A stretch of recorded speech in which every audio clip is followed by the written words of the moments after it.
Salut à tous, j'espère que vous allez bien. Je vous fais un petit édito suite à un échange qu'on a eu avec Thomas, comme ça rapidement, sur le nouveau propriétaire de l'OL, a priori. Et l'adverbe fait toute la différence, qui s'appelle Monsieur John Textor. Alors en fait, on a eu des échanges et tout, et puis je regardais la vidéo de Thomas l'autre jour, je crois que c'était avec Antoine de Madagascar, et il était question de John Textor. Que fait John Textor? Et Antoine a dit, alors l'autre Antoine de Madagascar a dit, mais non, attends, Textor, il n'a pas encore les billes dans l'OL, il n'est pas propriétaire. Alors, je paraphrase évidemment notre ami Antoine de Madagascar, donc c'est son surnom, voilà. Et j'ai vérifié un peu, parce que bon, sait-on jamais, et il est vrai que fin juin a eu lieu l'Assemblée Générale extraordinaire de l'Olympique Lyonnais. Le matin et l'après-midi, John Textor était présenté en grand pompe, vous vous en souvenez, hein, Where is the cask for John? La fameuse phrase prouvant l'anglais excellentissime de notre cher président Jean-Michel Aulas. Where is the cask for John? Et John Textor qui nous vend une nébuleuse très floue, comme quoi il toucherait pas au club, il s'immiscerait pas tout de suite dans la gestion du club, patati patata. Et donc moi j'ai repris un peu le communiqué de presse sur le site OL Institution, donc le site de l'OL concrètement. Alors c'est très technique, il est question de Osrams, d'obligations à terme, de machin et tout, et qu'au plus tard John Textor devrait acquérir définitivement les parts, en gros en septembre 2022, c'est marqué, sans marquer de deadline vraiment hyper clair, et que l'appel d'offres se terminerait au 4e trimestre 2022. Donc, à l'heure actuelle, nous sommes bien à Fanny. Alors, j'ai cherché évidemment en anglais sur les sites américains, maîtrisant un tout petit peu la langue, car travaillant dans cette langue, ça va, je maîtrise les termes financiers, juridiques et tout ça. Et je cherche sur Forbes, sur Tribune, rien. Nada, à part ce communiqué de l'OL, qui reste très évasif et sans circonstance. Donc, aujourd'hui, je me retrouve sans certitude, donc c'est vrai qu'Antoine là-dessus bien joué, Antoine de Madagascar, sans aucune certitude, ou sans certitude aucune, au 13 septembre, nous ne pouvons pas affirmer que John Textor a versé l'argent à Jean-Michel Aulas, à Pathé et à IDG. C'est un truc... bon, après, il n'y a pas de... Contrairement aux achats immobiliers, là, il n'avait pas de clause suspensive, a priori, donc ce qui est signé, mais c'est juste, on ne sait pas. On ne sait pas. A priori, il y a eu 86 millions d'euros de versés cet été, en partie pour les transferts et pour renforcer l'académie. Mais tout cela est très hypothétique. Il n'y a plus aucune communication. Vous pouvez chercher sur tout le web, il n'y a rien. Bon. Donc, je me demandais où était Textor, ce qu'il faisait pas, pourquoi sur son Twitter, il n'y a pas marqué OL. Et sur son Twitter, il y a marqué, donc, président de Facebook, je crois, si vous me dites si je me trompe, Molenbeek, propriétaire de Molenbeek, de Botafogo et actionnaire de Crystal Palace. À hauteur de 40%, je crois. Donc, moi, je me dis, bon, écoutez, peut-être que il n'est pas encore dans les tuyaux. Et bien entendu, je relisais encore de nouveau le communiqué de l'Olympique Lyonnais, de fin juin, qui mentionne que Jean-Michel Aulas serait, c'est le conditionnel, attention, c'est pas de l'indicatif présent, serait, ni du futur, serait président au moins les 3 prochaines années. Mais là, on est le AIT qui fait la différence, c'est pas sera, c'est serait. Bon, donc je me dis, voilà à peu près où on en est avec l'ami Textor, donc au-delà de ces hologrammes, de ces reconnaissances faciales et tout ça, bon, ça reste très évasif. Alors moi j'ai regardé un petit peu, je suis pas expert, et je suis tombé sur une vidéo fort amusante, qui date d'il y a quelques mois, du mois de fin mars, quand Crystal Palace a réussi une de ses rares victoires l'an dernier, et John Textor venait d'arriver, de reprendre des parts. Et je vous invite à aller sur YouTube, alors c'est pas très long, ça dure 2 minutes 30, où il y a des fans anglais qui sont basés devant le stade de Crystal Palace qui s'appelle le Selhurst Park Stadium. Et ils interviewent John Textor, donc ça dure vraiment 1 minute 30, donc c'est très très marrant. Et vous avez John Textor qui en bon américain et en sens du show affirmé, digne de Walt Disney, mélangé à une série Netflix et compagnie, en sens du show approprié, nous raconte tout un pipeau autour des joueurs, et très très vite, Il vous raconte un truc absolument incroyable. Il vous parle tout de suite de Brother Club. Il nous parle de Botafogo. Et il dit, l'autre jour j'étais au Brésil, et textuellement en anglais, il dit « I meet people in the street, and they consider to belong to Brother Club. When I talk to them, to Crystal Palace fans. » Donc en gros, il est en train de dire qu'on parle de Brother Club. Son terme officiel, c'est Brother Club, donc on est des clubs frères. Ça, c'était 2 mois avant le rachat de l'Olympique Lyonnais, 3 mois même. C'est sa vision. Donc, si on est des frères clubs, moi je me dis pourquoi pas prendre Vieira, tiens, qui est l'entraîneur de Crystal Palace, et puis nous de l'envoyer Peter Bosz, voilà, c'était pour la blague. Et ironie de l'histoire, si vous voyez cette vidéo qui est très très marrante, devant le Selhurst Park Stadium, en fait, vous avez un autocollant collé en géant, hein, comme ça se fait désormais sur les stades de foot, hein, comme au Groupama Stadium. Et en fait, il y avait l'intervieweur qui était à gauche, et John Textor était juste devant une photo de Joachim Andersen.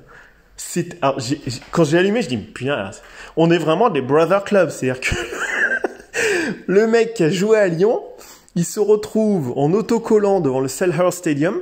Et en fait, c'est Joachim Andersen, un mec qui était chez nous avant. C'est hyper drôle. Non, mais là, j'ai trouvé ça à mourir de rire.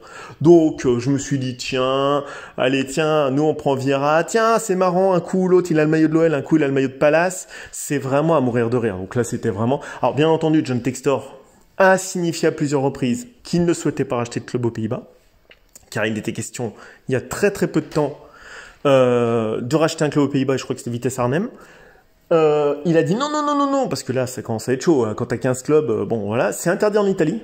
Sachez que je crois que c'est quelqu'un qui s'appelle Delotito qui a voulu acheter la Salernitana et en même temps la Lazio. Ça a commencé un peu à couiner, c'est interdit désormais, voilà. Bon, nous, on fait partie d'une galaxie. Voilà, c'était juste pour la petite vidéo, si vous voulez la voir, ça vous amusera. Et en fait, il nous raconte un autre truc très très rigolo. Il donne une seule explication, voilà, I enjoy the game, patati patata, the players, patati patata. Et à la fin, il nous fait une grosse blague, il dit, there is only one way to get it, is to be fan of Crystal Palace. Alors ça, c'était à mourir de rire. C'est-à-dire que le mec, il vous dit en gros, qu'il y a qu'aujourd'hui, il est là pour un seul truc. Hein, je fais une traduction à l'arrache, hein, voilà. Et en gros, il nous fait un grand American smile, c'est un sourire faux cul, hein, voilà, c'est comme ça que les Britanniques disent. En gros, il nous fait l'American smile, il dit, there is only one way to get it today is to be a Crystal Palace, c'est-à-dire, je suis fan de Crystal Palace. Le mec, en gros, il dit, voilà, moi, j'ai qu'une manière d'être aujourd'hui, de me comporter, c'est d'être fan de Palace. Demain de Botafogo, le surlendemain de l'OL, et le 4e jour de Molenbeek. Alors, évidemment, on peut être fan. Lui, il veut pas qu'on partage le matériel. Alors, moi, je crois que j'aurais bien pris Zaha, j'aurais bien pris Patrick Vieira. On peut reprendre Joachim Andersen si on est dans la merde. Voilà, bon, ça aurait été mon truc, mais lui, il veut pas. Alors, on est tellement des brother clubs, donc des clubs frères. Hein. Avant, il y avait le Brother of Arms, hein, maintenant, des clubs frères. Et moi, je me dis quand même que c'est vrai qu'on partage des trucs en commun avec ces clubs. Alors, juste pour rigoler, puisque c'est un édito boutade, hein, voilà. Palace, aujourd'hui, sont 15e de Première Ligue. 1 victoire, 3 nuls, 2 défaites. Pas mal. Le RWD Molenbeek, eux, ils sont 4e de 2e division belge. Ils ont quand même, sur 8 points, et le premier à 12 points, ils ont quand même 4 points de retard déjà. Très très vite, hein, voilà. 2 victoires, 2 nuls, 1 défaite. Donc en Brother Club, on est très très bon. Brother Club, c'est parfait. Voilà, on est nuls. Nous aussi, on est nuls. Hein. On est 5e, bientôt on sera 7e, vous verrez dimanche. Et enfin, Botafogo, eux, ils sont 12e. Avec 23 points de retard sur Palmeiras, qui est premier. 12e quand même, avec 5 points d'avance sur le premier relégable. Donc... c'est juste pour rigoler. En gros, ils sont autant dans la merde quasiment que Crystal Palace. Hein, voilà, ça touche the bottom line. Hein, vraiment, on est vraiment au-dessus de la relégation. Hein, voilà, donc c'est vraiment ridicule. 23 points de retard quand même. Hein. Voilà, 5 points d'avance sur le premier relégable. Voilà, donc 15e, 4e, 12e. Nous, on est 5. Je pense que c'est un truc, un sort commun qu'on partage entre textoriens. Non, mais honnêtement, au-delà de la blague, ça devient quand même assez catastrophique parce que on critique, voilà, c'est moi le premier. La pression qu'a mis Sédou, qui était terrible, et je ne sais pas d'où elle vient ni pourquoi elle vient, a forcé clairement Jean-Michel Aulas à partir de Porto à rechercher très rapidement des investisseurs parce que c'était chaud. Il y a que deux repreneurs. Alors après, il y en avait trois à un moment. Il y avait un consortium un peu complexe de clubs, enfin d'hedge funds sportives. J'ai oublié le nom. En-delà de Foster Gillett et de John Textor, on avait clairement des candidats pas viables. Jean-Michel Aulas a fait un peu ce qu'il a pu face à la pression de Sédou. Et quand vous avez ce zozo qui arrive et qui a des garanties financières, ce qui n'était pas le cas de l'autre, il voulait plus en Bitcoin, je crois, un truc comme ça, hein, Foster Gillett, bah, la deadline arrive, c'est chaud, ça coûte beaucoup d'argent un club, il faut vendre. Voilà qui en a vendu. Un gars qui rigole sur des chaînes avec des fans, qui débarque, qui est content, qui raconte un peu du hologramme, du machin, du virtuel, du pipeau, qui est fan de site, qui est fan de Palace, qui est fan de Molenbeek, qui est fan de Truchmuche, qui est fan de... C'est du... pour le moment, c'est vraiment du vent. Voilà, pour le moment, on est dans le gros vent. Ça rime à peu près à rien, ce qu'il fait.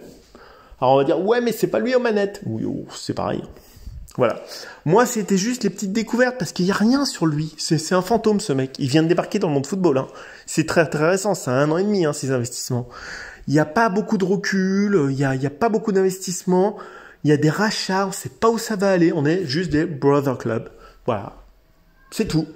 C'était un petit édito que j'appellerais le 69M. Alors pourquoi l'édito 69, j'ai pas fait une dédicace? Tout simplement parce que dans l'univers lyonnais, que vous sachez certainement, nous ne faisons plus partie du département du Rhône, Lyon.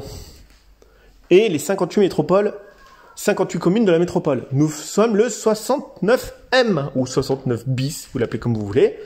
À savoir que notre ami sénateur, Gérard Collomb, au-delà d'avoir penché lourdement dans un amendement au Sénat pour obtenir le Groupama Stadium et le faire passer en intérêt public, parce que Sarkozy l'avait rappelé à l'équipe du soir une fois, hein, il a dit, tu te souviens, hein, Jean-Michel, hein, comme il avait appuyé ton copain, hein. C'était un truc mémorable à l'équipe du soir, c'était il y a 2 ans, hein, où c'était Sarkozy invité, il dit, tu te souviens, Jean-Michel, de l'amendement de Gérard Collomb, hein, pour faire passer le stade en intérêt général. Bon, en gros, faire payer les rocades et tout le tralala, et le faire passer en intérêt général pour l'Euro 2016. Donc au-delà du parc OL, du Stade des Lumières, ou comme vous voulez, que nous avons chèrement payé de notre poche, amis et amis contribuables, on se retrouve avec un département 69 métropole, ça c'était les combines entre le Rhône rural dirigé par Michel Mercier, hein, qui voulait le piloter de son côté, et puis l'autre partie du gâteau que voulait avoir Gérard Collomb, et la présidence de la métropole de Lyon. C'est comme ça que quand vous avez un acte de naissance, vous êtes né dans le Rhône avant 2015 et vous êtes né dans la métropole de Lyon après 2015. Donc, pour ça que je n'ai pas fêté, lors de mon dernier édito, le 69, nous sommes le 69M, même il n'y a aucun Parisien qui le sait, mais ça c'est vrai qu'en dehors de Paris, ils connaissent pas grand-chose. Nous sommes un département métropole, qui est un cas unique en France. Voilà, ça fait partie de l'unicité de l'axe Aulas Gérard Collomb, que l'on a bien connu pendant 20 ans. Voilà, c'est un héritage, c'est tout à fait agréable, voilà. Donc, au-delà de tout ça, ce que je voulais dire, amis, c'est que nous avons un stade de 60 000 places avec des infrastructures géantes, qui s'appellent OL Valais, OL Bowling, OL Kart, OL Pétanque, OL ce que vous voulez, tennis, OL DLC Arena, machin, patati patata, enfin un truc de barjo. Mais le souci, c'est qu'il va falloir quand même que tout notre beau monde qui s'appelle Peter Boss ou les joueurs, parce qu'on investit de moins en moins là-dedans, ça se maintienne en Ligue 1. Parce que si ça finit notre connerie avec Textor comme Bordeaux ou Saint-Étienne ou d'autres, comment on fait pour entretenir tout ce matériel-là? Ah merde, il n'y a personne qui a pensé le plan catastrophe dans les finances. Le plan catastrophe de finir en Ligue 2, avec une énorme infrastructure privée, où il y a des accès publics extrêmement chers qui ont été investis, qu'il faut entretenir, par le Citral, comme le tramway, les parcs relais, tout ça, ça coûte très cher. Mais quelqu'un avait pensé qu'on aurait un scénario catastrophe? À savoir par Opéra Stade ou peut-être un jour sous Textor, parce que moi je le sens pas, avoir un scénario catastrophe à descendre en Ligue 2? Ah ben non, on n'y a pas pensé. Mais gouverner c'est prévoir. Bon, voilà. Je vous laisse à vos réflexions. Moi voilà où j'en suis de mon état des réflexions sur Textor. Comme on dit, ça sent le King Street Food. Pour faire une référence à King Street, l'investisseur, le hedge fund que le groupe M6 RTL, le groupe allemand et luxembourgeois M6 RTL avait revendu à ce fameux hedge fund américain, King Street, et vous connaissez la suite. Voilà, allez, bonne journée à tous.